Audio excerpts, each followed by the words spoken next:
So good morning and welcome to Move to Improve with Tina Fraley. This is Prime Time for Women's partnership with Tina, who is a health and fitness coach. She has a master's in community wellness, and she works to help us not only change our habits that are really productive, but to change the mindset too.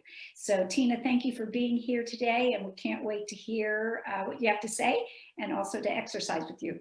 Absolutely. I'm excited. This is our third week in a row. We get to bring our mind, our body, and our life all in the same spot on purpose. So my favorite pastime.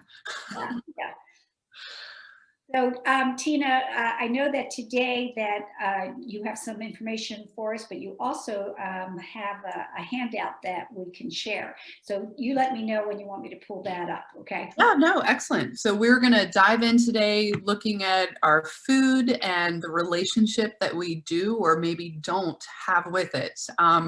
One of the things that I try to teach and share when I'm talking about food is the word diet doesn't really mean anything more than did I eat today? So I use it as an acronym. It's my reminder and almost a permission of sorts to just actively, consistently show up to deciding on cleaner ways to fuel my system. So hopefully our friends and participants that get an opportunity to watch this will be able to follow through and just build a stronger relationship between their choices and the food, seeing that it's an act of fueling, not an act of filling, that will make the biggest difference in their overall well-being for a longevity perspective. I love that idea of taking a word which for many people has come to mean restrictions and forbidding and turning it around and maybe using it as a positive in your life. Like, did I eat and what did I eat? I think that's really great. And I never heard that be used as an acronym before. So I love that. Oh, cool. Yeah, it was something like we've talked about in our previous recordings, just taking it and kind of changing the narrative, the wording that we use and the meanings and definitions that we bring to the table and plate, no pun intended. It can really change how consistently we show up. If it's foods that you know are going to fuel your system, you're going to be more inclined to choose them. If you're looking at it as a did I eat today reminder instead of, oh my God, what can't I eat or what am I not allowed to eat? It changes the way you actually show up. You're more present, you're happier about it, you're more inclined to make better choices, and that consistency gets built a lot faster because you're doing something that feels good.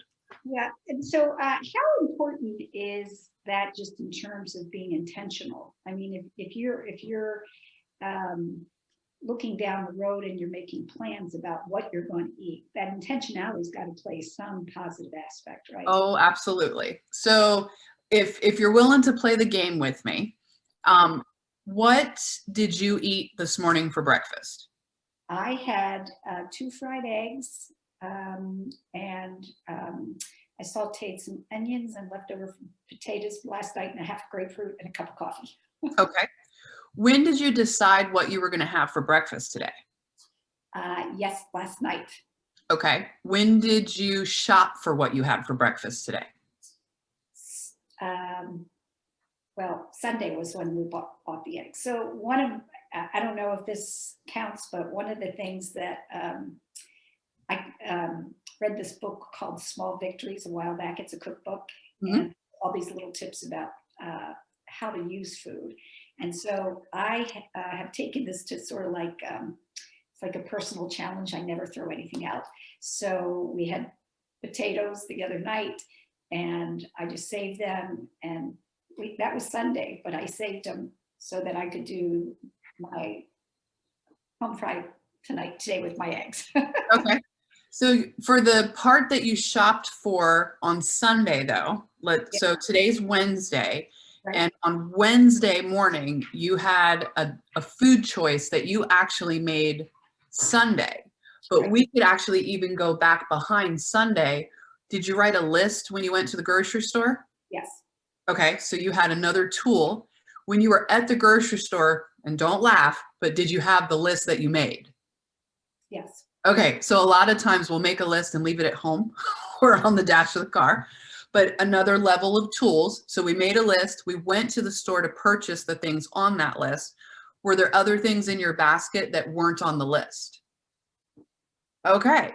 So those are a lot of the steps that I take us through when we're kind of honing in on that intentional eating, because you only have in your house what you purchased. Right. We're in control of the cart. We're in control of the pocketbook. We're in control of the pantry. But we don't always look at it from that perspective. A lot of times we wake up and it's look in the fridge, what's available? I'll have that. Okay. But when you're intentionally eating, you're making choices that are serving your best interest, your body, your mind, and the life as a whole, as far back as a week prior to the actual moment of having that experience. And that's what the intentionality brings in more clearly. Yeah, and I think a little bit for me, when I first got married over 41 years ago, yikes, we had a very, very limited income. And so we would make a menu we didn't put lunch and breakfast on there, but we would make a menu for dinner. Mm-hmm. And we only purchased what we needed for those meals. And just as we've gone along, we're certainly not in that, we're much better off now than we were as a young married couple. But we still post every single week. For 40 some years, you could go in my kitchen and there's a refrigerator and it has what we're having for dinner Sunday, Monday, Tuesday, Wednesday, Thursday, Friday, Saturday. And we save all those little things and you put in the recipe, what page, Bon Appetit, page 17 or whatever. And it's for us, my kids think I'm a little anal, but it's worked. And when the kids we had 5 kids, and when they would come and say, what's for dinner? I'd say, check the refrigerator. You get tired of saying the same answer every time. Right. But it's organized. That way, you know what your budget needs to look like. You know what your pantry is going to look like. You know what the refrigerator is going to have available to you. So now you're creating that convenient drive-through mentality in your own kitchen. Right. Instead of having a whim type of response or reaction while you're out and about, you're packing lunches at home that you're pulling from foods you chose on purpose. Hopefully they were healthy, clean choices on purpose. But even if they're not, you're giving yourself the opportunity to have more of that be affordable to you, both in budget and in presence.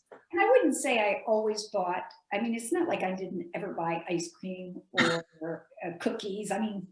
I got to say. All right, Bernadette, tell us your secret. What stash of goodies do you have in your pantry? Well, it's so funny. Yeah, my kids used to say that Mom only bought store brand cookies. The truth is, the store brand cookies weren't as good as the name brand cookies, and I didn't eat them as much. But that was just like a little bit of a thing in my head. I'm not sure that there's a really big difference between Oreos and the sandwich cookies that you buy. Careful, that could get controversial. But I'm just saying, it was sort of like a little mindset. If I didn't take the time to spend it more expensive, then I don't really need to eat them. I don't know. It is sort of the stories that you tell yourself. You were saying earlier about what's your food story, So that's actually a really good point. What are some of your treats that you give yourself in your diet? So I make a tuna with raspberry sauce, and I always have raspberry sauce left over. It's a spicy tuna, and you put this raspberry sauce on it. And I always, whenever I make it, and I don't make it that often, but I have leftover raspberry sauce that I put on vanilla ice cream. Oh, that sounds delicious. Yeah. So do you feel guilty over that, or do you enjoy it? No, I enjoy it, and the only time I feel guilty about eating anything is if I don't eat it at the table. So I almost always tell myself I can eat anything as long as I sit at the table. You didn't even know you gave me a perfect segue with that eating at the table piece. Okay, go ahead. So if you have the PDF that I sent you earlier, we can pull that up, because that's actually one of the questions that I ask when I sit down and focus solely on nutrition is, where do you eat? And it's very common that people are not sitting down to eat at the table. So if I do this, can you see it now? I can. I think you need just to enlarge it a little bit. There we go. A little bit bigger. Is that There, good? perfect. Okay. So we are looking at that one right there that you have. This one. Yep, that one. So on that, what we're looking at essentially is kind of the identification of the foundation of your relationship with food. What foods are you eating that you do not like? That's a really odd question. It seems completely backwards when it comes to nutrition, honing in and being intentional. But the reason I ask that question is because we oftentimes think of diet as that restrictive behavior. Oh, someone's going to take something away from me. I can't have ice cream. I can't have pizza. I can't have ... And as soon as you do that, I mean, you can feel the emotional entanglement that starts to come up. You're physically becoming restrictive. You kind of hunch the shoulders forward and you look down at the floor, and it feels just as physically restrictive as it does emotionally. So asking you what foods you're eating that you don't like, I'm actually asking you to pay attention to, do you like the food you're eating? Right. Are you sitting down, or are you in the car? Are you on your way to the office or back, or taking a break and having moments that you're enjoying with your food? Or is your relationship right now more focused on just trying to get to the next meal or trying to create time between that? So if this worksheet is up and you're kind of moving through it, what you want to do is really take the time to think about, all right, maybe it's vegetables. A lot of times when we start out on that clean eating journey, every vegetable in the produce aisle comes home into the basket, goes into the crisper, and maybe we forget about it. Maybe we try diligently to eat these vegetables, but they suck. Maybe we don't know how to make them or prepare them or add them into our daily. So then it becomes a routine that resets and recycles the behavior that actually is stopping us from having the vegetables be a natural part of our occurrence. Right. So then that next question, what foods do you love? Making really truly a non-exhaustive list, all of the foods, no judgment put in there. Do you like pizza? Do you like cupcakes? Do you like tortillas, waffles, breakfast food? Do you like breakfast for dinner? Identifying what you like and what you love so that we can look at them and go, I want more of this in my life because that makes me feel good. I want less of this in my life because that makes me feel good. You know, Tina, one of the things I was going to say when you were talking about bringing all the food from the produce home and maybe not eating it, we had a speaker on our Women, Wine, and Financial Freedom, and she actually was talking about one way to save money, and that was to be intentional in your food shopping. And she said, if you're like me, and she actually used herself as an example, if you're like me and you're looking to get healthy and you go out and buy all these healthy foods and don't eat it, you haven't saved any money. So, you know, that made me really think that maybe one of the things that we could do on Prime Time for Women is share some recipes, really great ways to prepare vegetables that they become the treat themselves. Absolutely, yes. And it's true. We waste so much money on the attempt to be healthy when we don't have intentionality in it. Say it again. We got somebody joining us. Yay. Let's see. Hello. Oh. Did they disappear?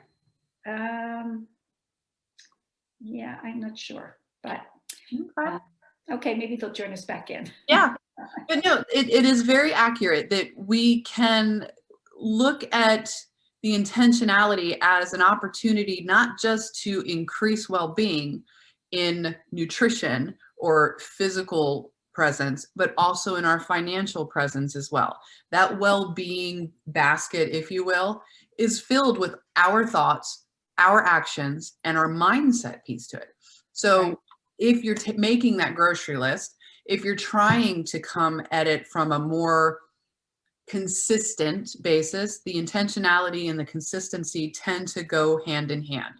So once you've identified what foods you love and you've identified what foods you're not really having a happy time with, then you can actually sit down and break a menu out by creating your grocery list. So what I usually have people do is I have them break up all of the different types of food. So their proteins, their carbs, their vegetables, fruits, healthy fats, and have those as categories. And then just pick 5 of your favorites and list those out. So my 5 favorite carbs is tortillas. I have Dave's Crazy Bread that I love, and I have waffles and oatmeal. And then occasionally I'll have either a rice or hash browns. Tater tots is also my deal. So they kind of intermix. But those are my 5 favorites. So I know that my pantry is always going to be stocked with that option. And if it's not, that's going on the list. But I run through and I list out all of those foods 5 at a time. And then once I have that, I've made my grocery list based on something I already am going to enjoy, I'm already going to love and look forward to, which is half the battle right there. No one wants to look forward to a food that they don't get to choose, that they don't get to enjoy, and you're going to avoid it, and it's going to stay in the crisper. Go ahead.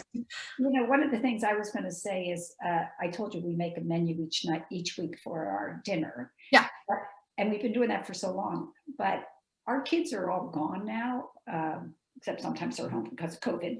But one of the things I find myself doing is if I really take the time to pick a good menu, I'll make, I don't cook for 2, I'll cook for 4 or 6, and then I will use that for my lunches because it's so darn good, I can't wait to have it again. And also I'm cheap, I don't like to throw anything out. That's just budget friendly. That's not cheap. Right. Okay, I love that. Word. Yeah. So yeah, say the question again. I got lost in trying to comment on it. I was just commenting on, you were saying how you're doing it in categories.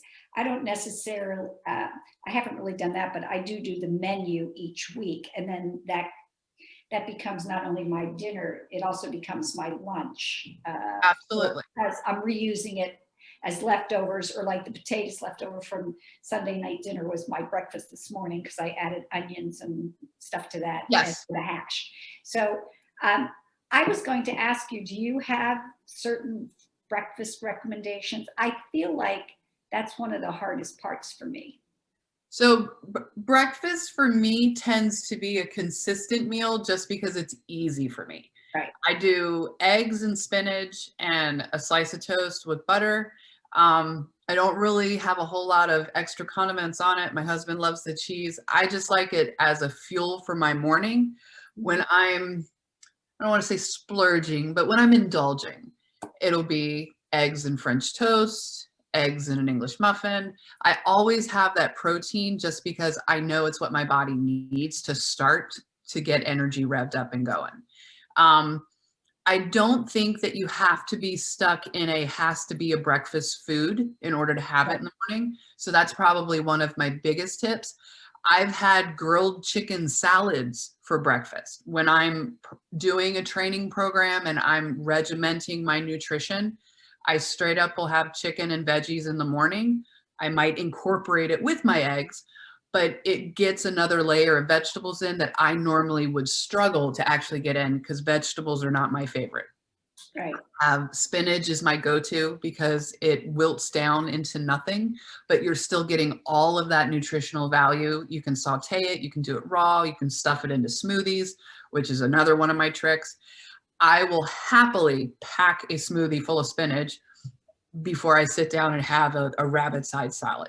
But that's okay. It's learning your preferences. It's learning what you like and what you don't so that you can make choices to help yourself enjoy the choices you're making more. Right. Does that answer that? Yeah.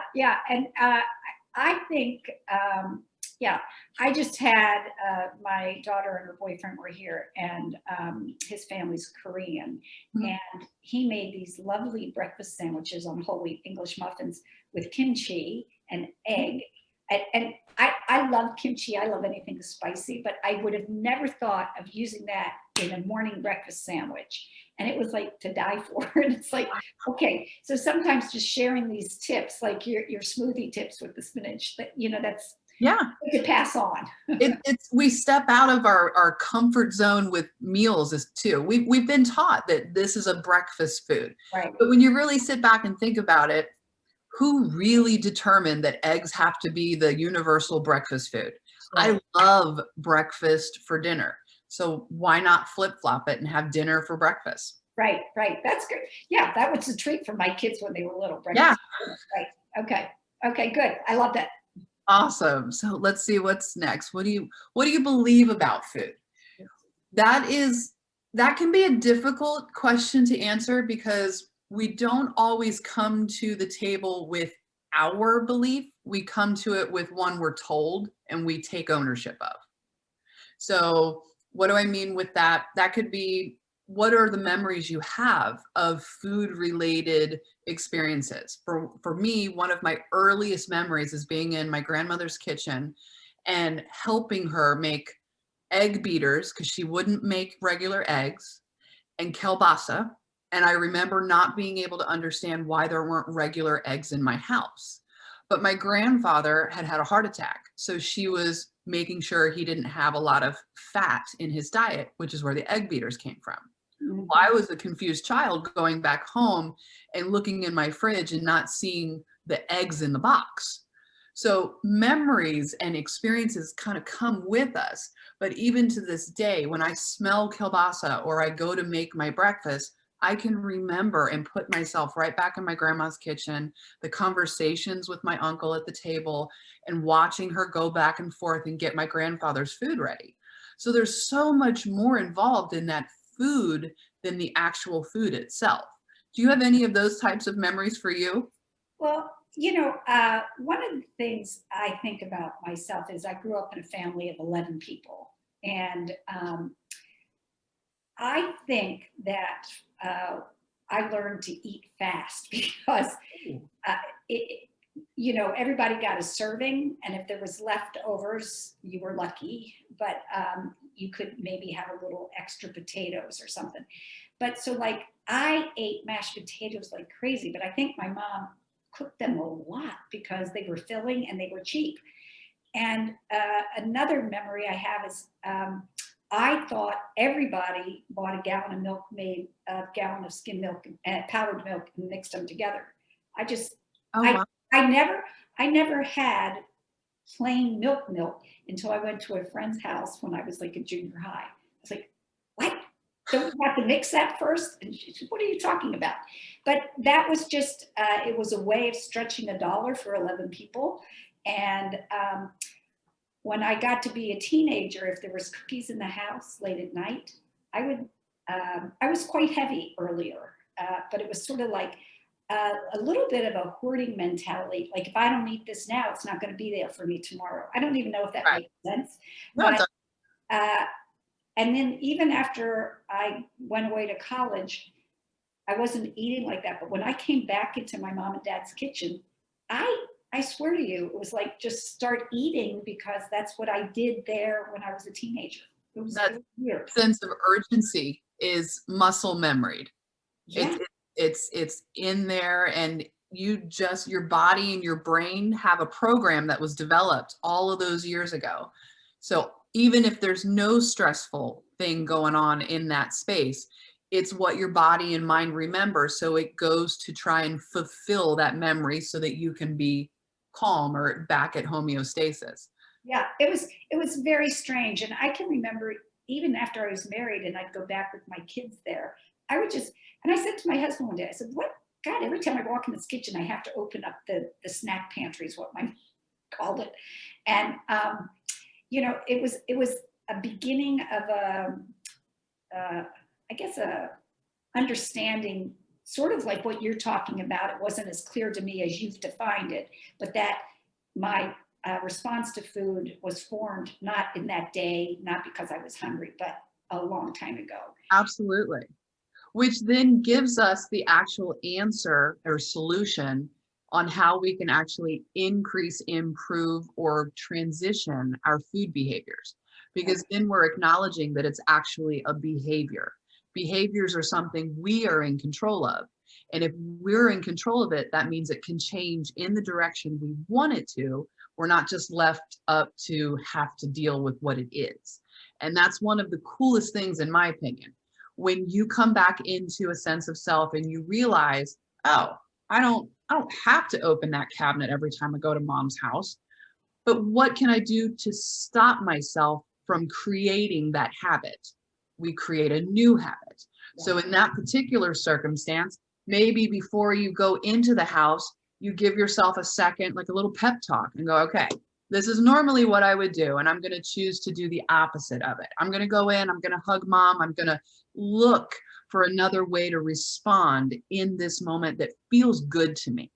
And then you continue to recreate that habit over and over and over again, where you're eventually crowding out the old behavior because you've replaced it with a new one. Right. Does that make sense? Yeah, I think it makes a lot of sense. The idea, instead of saying, don't do this, this is bad, say, do this is good, this is great. Absolutely. So again, it's that mindset that you were talking about earlier, and I do think it makes a lot of sense. Yeah. I also think the big shift for me was when I was in my early 20s. My mom had said to me, and I think I might have said this in one of the other episodes, that I would always have a weight problem. Yeah. And, you know, for me, and that I was lovable right where I was. I didn't have to be thinner to love myself. And that was a little bit of a mind shift too, that I was okay. I was perfect just as I was. And that gave me permission to say, oh, if I'm perfect, then how do I take care of this perfect person? As opposed to, you're bad and you got to stop doing what you're doing. It was a shift. Your mom helped you see that you were worth honoring. And that's so amazing. It's such a gift. Right. I'm sure you were able to carry that on and give that to your kids. I think so. I hope so. We'll have to see what they say when they're 60. I'm sure they can attest to it. So we've gone through kind of these baby steps to acknowledging and viewing what is our relationship with food. We've asked ourselves, what do we not like that we're currently eating? Let's look at that and maybe shift it. What foods do we love? Let's look at that and pull more of those in. What foods would we be willing to try? Now that's a much different connotated statement or question than, all right, you cannot have anything you love anymore. All carbs are off limits. You are just up the creek and there's no paddle, honey. If we sit down and we go, all right, I'm willing. And that's what I did with myself. That's where a great deal of these questions and statements come from. When I was on this track 10 years ago and trying to forge my way through it, I was clueless on nutrition and its understanding. But I knew that I had an issue because every time I was happy, sad, complicated, or stressed, I ate. It just didn't matter. That's where I kept funneling all of my stress and energy and excess. Yeah, and Tina, just so for people tuning in who weren't here for the first week, as a younger woman 10 years ago, you were yeah, I was almost 300 pounds. Right. So it's been a walk towards wellness as we've been continuing to grow ourselves this year.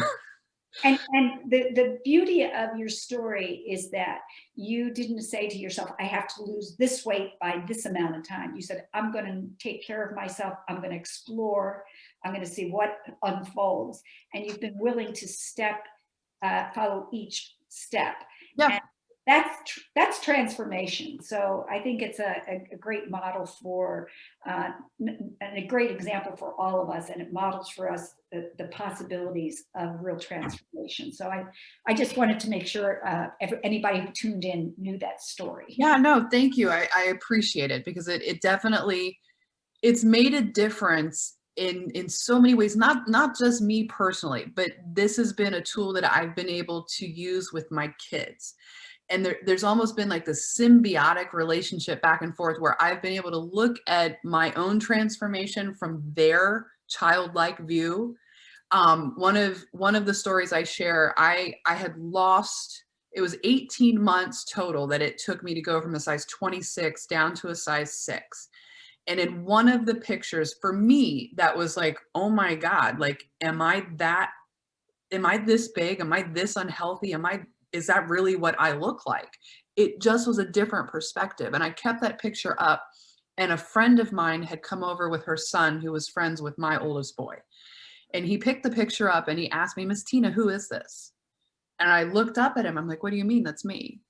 It's like, he had never seen me at that weight before. He'd never seen that representation of myself.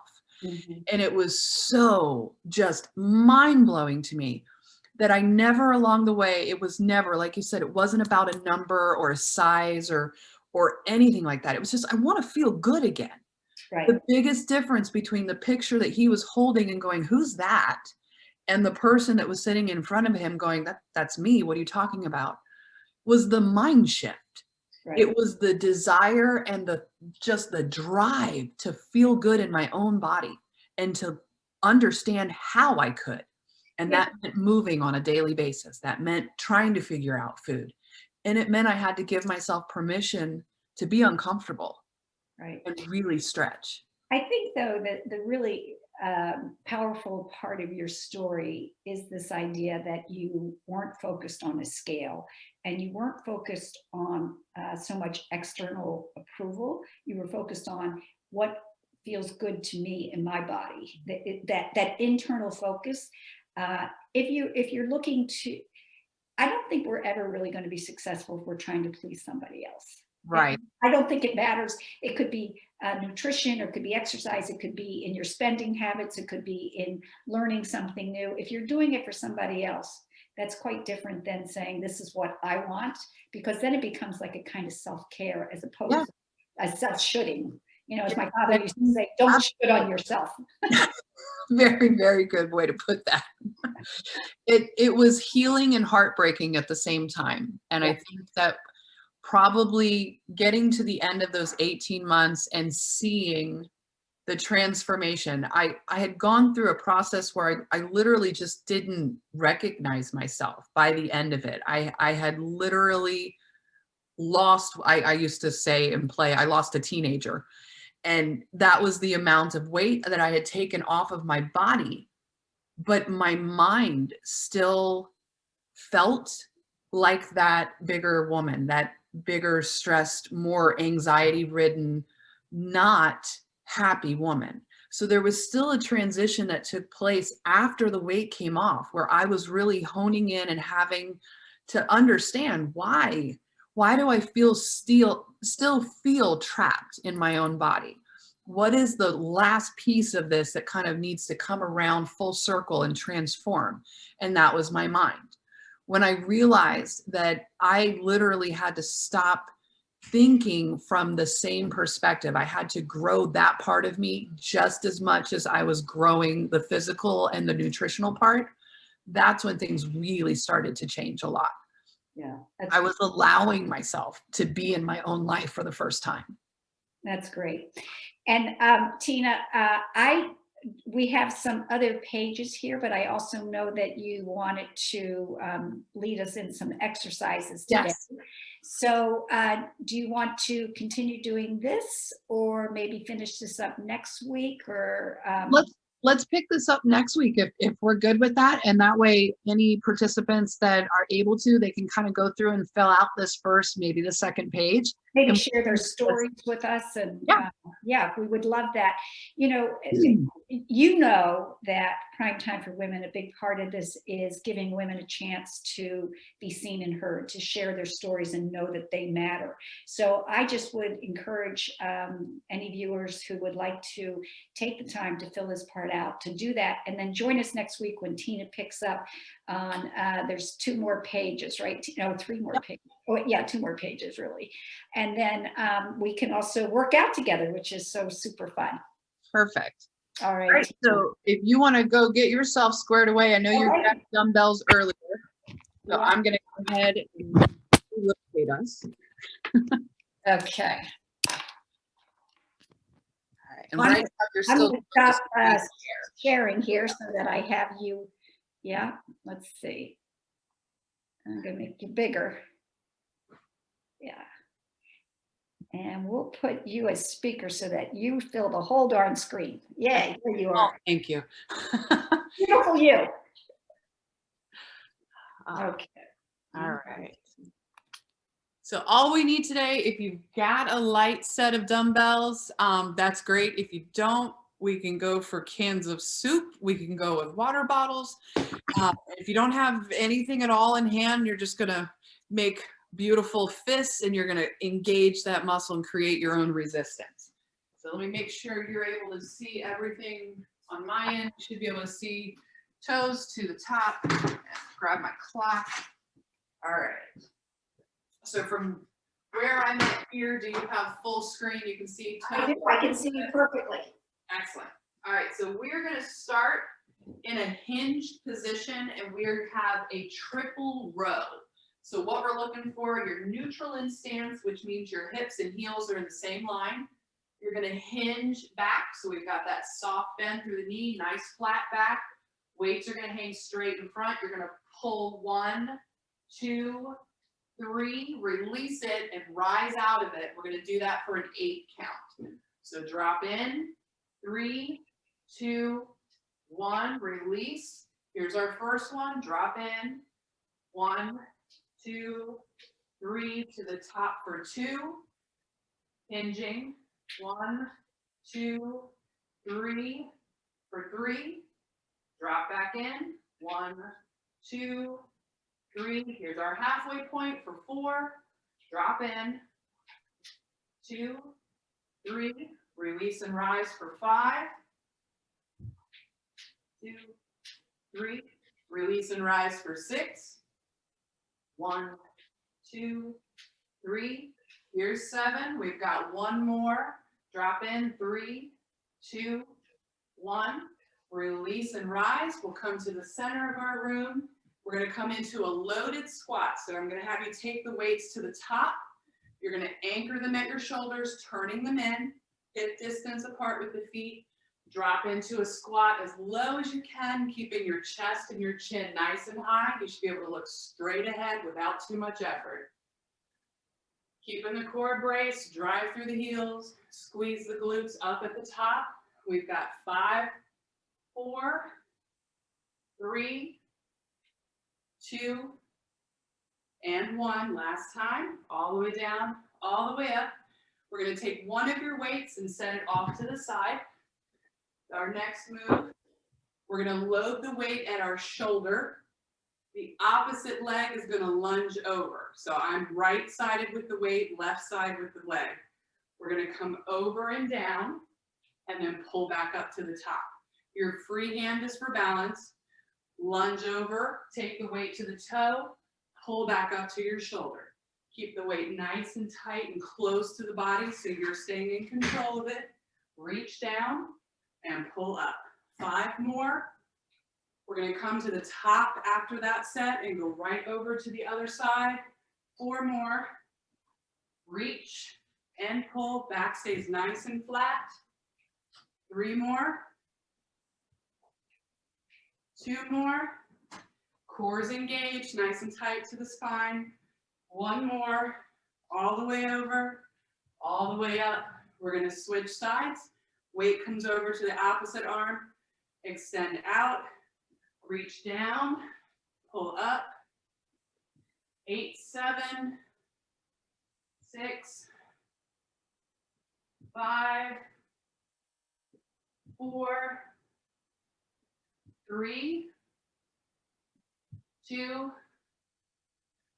and 1. Top of the room. So we're going to shift the weight back over to the other side. The same side of weight and leg are going to do the movement. So I'm going to go sideways. We're going to come into a reverse lunge. The weight's going to come down with us and press to the top, pull to the bottom.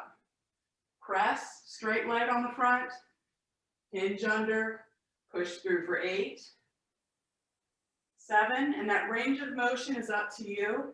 If you need to change it up, you can pull the leg in for a little less intensification. 3, 2, 1. We'll reach up.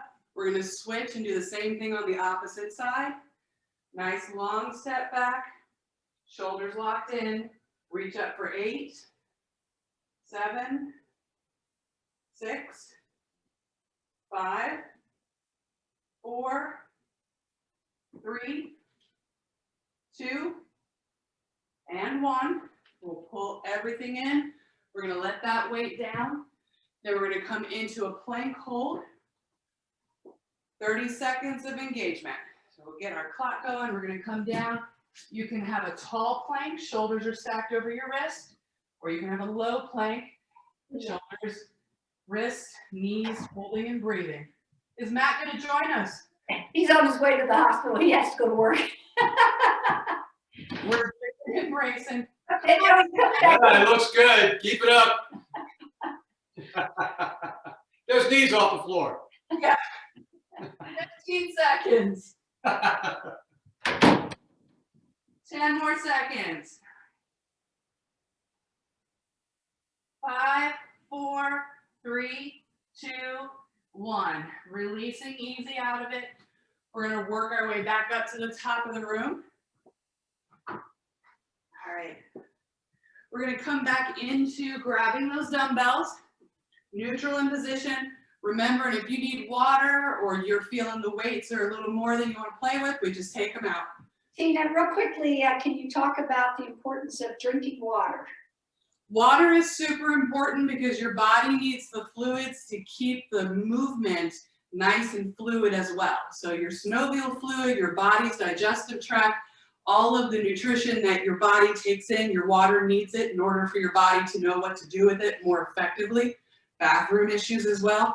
All of that regularity that we need, water is a primary source of keeping your body at its prime condition. Great, thank you. Nice and strong and tall. Weights are out in front.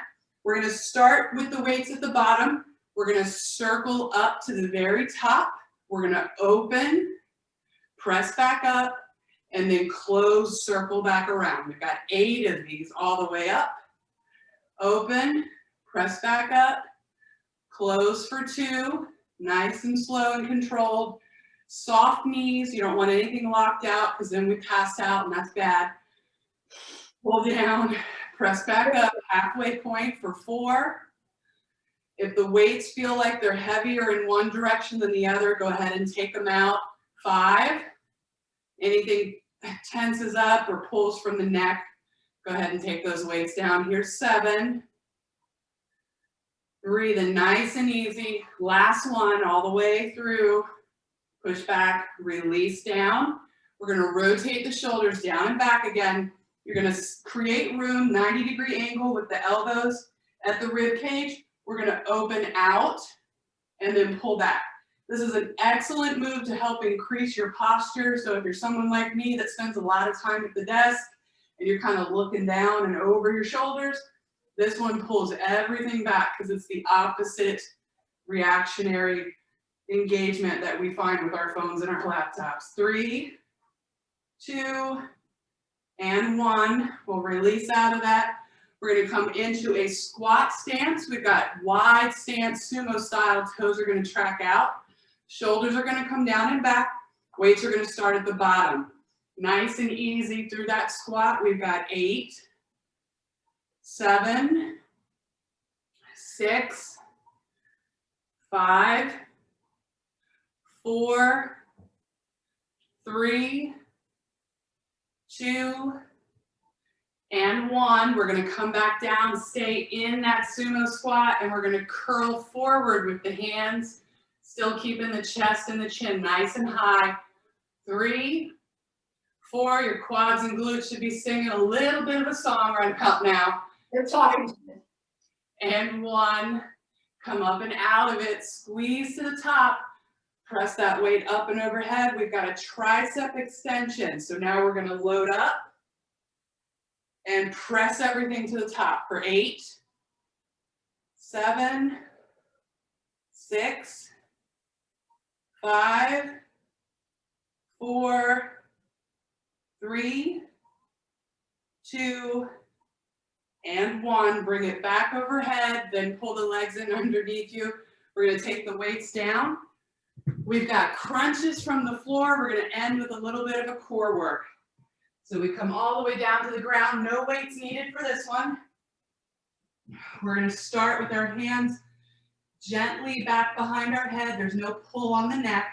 Crunch up, 2, 3, down, 2, 3.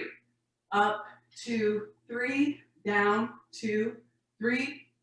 Up, 2, 3, down, 2, 3. 5 to go. Up, 2, 3, down, 2, 3. Up, 2, 3, down, 2, 3, 3 left, up, 2, 3, down, 2, 3, up, 2, 3, down, 2, 3, one more, up, 2, 3, down, 2, 3. Nice and easy. We're going to extend the hands out to the side. We're going to pull the shoulders up off the ground, and we're going to crunch the pinkies to the ankles, back and forth. Nice and slow and controlled. Engage through that core line.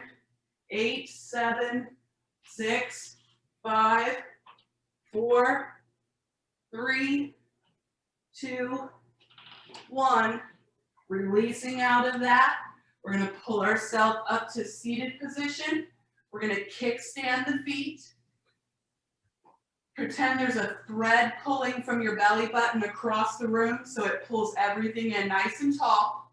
You pull back to where you can stay in control of it. And we've got a side to side or Russian twist. You can add the legs and pull them up into the air if you want intensity, or you can lower that intensity and pull the heels grounded to the side. Last 4, 3, 2, 1. Breathe and come out of it. We're going to finish with a nice stretch. So we're just going to come to a nice seated position. Feet are going to be in front of us in butterfly pose. So your heels are together. Take your hands back and behind you. Reset the sits bones. Nice and tall through the posture. Shoulders are rolled down and back. Grab right about the shin. Breathe, inhale up, and then exhale forward. Nose towards the heels. Hold and breathe and stretch. Inhale back up. We're going to take the left leg and shoot it straight forward. Take the right leg and pull it over the ankle and the knee are connected. Left hand comes around the right arm, comes back, push down to the floor and look up for a side stretch. Breathe, and then unwind nice and slow. Exchange the feet. So right comes over left. Pull that right arm around the left knee. Take the left hand back and behind, push into the floor and look up. We're going to breathe and hold for just a second. And then unwind. Reset the feet out in front of you. We're going to kick both feet back and behind so we can come over into a 4-point position. Shoulders stacked over wrist, hips stacked over knee. Take the back and push it up towards the ceiling. Push, push, push, brace and breathe. And then tuck the tail under and take the chin up. One more time in both directions. Come back under. And then we're in neutral flat back position. Curl your toes. Take your hips up into a downward dog. Breathe here for a second. Pedal the feet back and forth, right and left. Dig both heels into the ground. One more nice deep breath and stretch. And then we're going to take the left leg and pull it forward to the left hand. Take the left hand and pull it up and reach for another spinal rotation and stretch. Push out through the back right heel. Rainbow the hand back down to the floor. Send that left leg back. You're in plank position. Pull that right foot forward.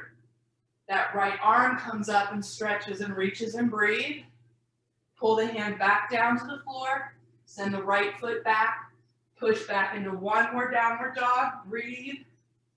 And then slowly step or jump forward. Feet and hands are connected. Slowly make your way back up to the top of the room. And now we're done. We did another workout. A whole nother day. You did a great job leading us through that. I think if everybody just does these little exercises, they're going to feel success, and then it sets the groundwork for even more self-care. Absolutely. So thank you so much, and we'll pick up with this your little cheat sheet on what's it called? Food, mood, and your relationship with it. Yeah, right. So we'll pick up on page 2 of that next time. And I invite everybody to take a look at that. I'll post it on our Facebook page, and we hope to see you next Wednesday at 10 o'clock with Move to Improve with Tina Fraley. Thanks so much, Tina. See ya. Have a good one. You too. Bye.